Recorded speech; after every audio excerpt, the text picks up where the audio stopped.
Hello first year, welcome back to your fourth Scots language lesson with Mrs Smith. You'll be glad to know that today's lesson is going to be really short and sweet for you, so just giving you a quick recap of what we've already managed. We have had a wee recap of what you already knew about Scots. We were having a wee look at the comic book structure in week 2. Last week we were thinking a little bit about how dialogue works. Today we're going to be planning out our stories, and next week we're going to be thinking about writing them and then checking the comics that we've produced. So looking forward to that next week. Just as a little bit of a recap for last lesson, as I said, we were having a wee look about dialogue and why it's so important when you're writing a comic book that you really put a lot of thought into what the characters are going to say. And we were widening our vocabulary a little bit, and we're going to do that again today. So here is your normal spelling starter task. So you're used to this format by now. You've got everything that you need there with the apps and the dictionary website.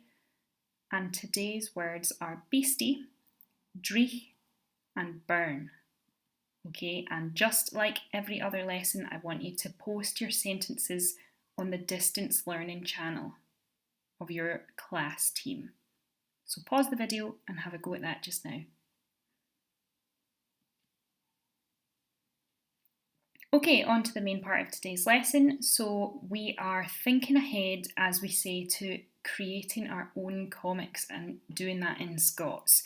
So that's what we're going to be doing next week, and that's going to be handed in as an assignment on Teams, which is something I know you're used to, so I'm sure that'll be fine. Before we can do that, we need to plan out our stories. So your comic book is going to tell a story, and you need to think carefully about what that story is going to be. So the main task for today's lesson is going to be filling out a story planning table. And it's really, really important that you give this table 100% of your focus, because the more you fill out this week, the easier it's going to be for you to create your story properly next week.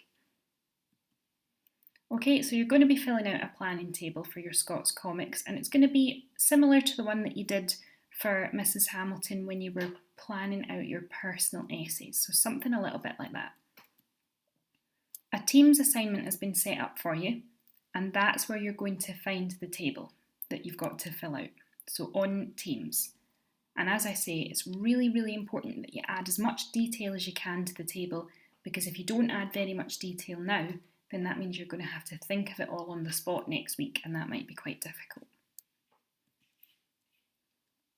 Okay, so just giving you a wee look at the table, it's going to be something very basic, and it's going to look a little bit like this. So it's going to ask you, first of all, where is your story set? So I've done a little example one for you. So my story is set on Canoe Hill. All right, how many characters are going to be in it? There were 3 in mine.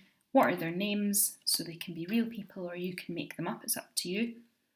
What's going to happen in the story? So in my story, I've said I'd had a really rubbish day at school and I was quite upset. So we decided to go for a walk up the hill, and while we were up there, I was chased by a massive swarm of bees and had to run away and almost got stung. How does the story end? Well, it was upsetting in the moment, but after the bees had gone, we all had a big laugh about it on the way home, and actually at the end of the day I felt a lot better, and that is a true story.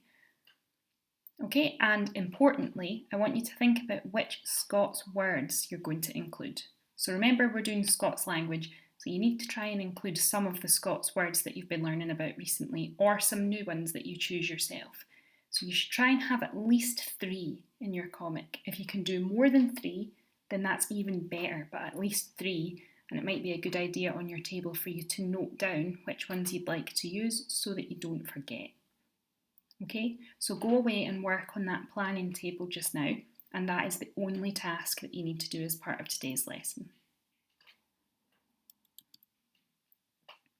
Okay, so that's us finished. As always, if you've got any questions at all, then please make use of your Thursday tutorial time to jump on, and you can ask myself or you can ask Mrs Hamilton any questions at all about today's lesson. Okay, good luck. See you next week.